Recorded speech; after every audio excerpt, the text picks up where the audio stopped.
معین چشتی کی رپورٹ کے مطابق خبر شامل کی جا رہی ہے۔ ہیچری کے انڈے مٹھائیوں میں استعمال کرنے والی بیکری کی شامت، بیکری مالک گرفتار۔ وزیر اعلیٰ پنجاب مریم نواز شریف کے حکم پر فوڈ سیفٹی ٹیم کی سوئی گیس روڈ پر واقع بیکری یونٹ کی چیکنگ، جعل سازی میں ملوث بیکری بند، مقدمہ درج، مالک موقع سے گرفتار۔ 2340 ٹوٹے اور ہیچری کے انڈے، 15 کلو تیار مٹھائی اور کھلا رنگ تلف۔ بیکری سے گندے انڈے برآمد ہونے پر کارروائی عمل میں لائی گئی۔ یونٹ میں صفائی کے انتہائی ناقص انتظامات بدبودار ماحول میں مٹھائی کی تیاری کرتے پائے گئے۔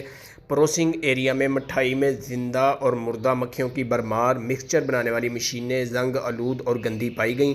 عوام الناس میں بیماریاں بانٹنے والے یونٹ مالک کے خلاف مقدمہ درج کروا کے موقع سے گرفتار کروا دیا گیا۔ گندے ٹوٹے انڈے انتہائی کم داموں میں ہیچریوں سے خرید کر مٹھائیاں زہر بنایا جا رہا تھا۔ پنجاب فوڈ اتھارٹی قوانین کے مطابق خوراک کی تیاری میں ٹوٹے گندے انڈوں کا استعمال سنگین جرم ہے۔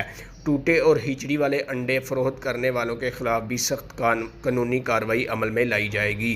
بیکری اور مٹھائیوں میں گندے انڈوں کا استعمال معدہ اور جگر کے موذی امراض میں مبتلا کرتا ہے۔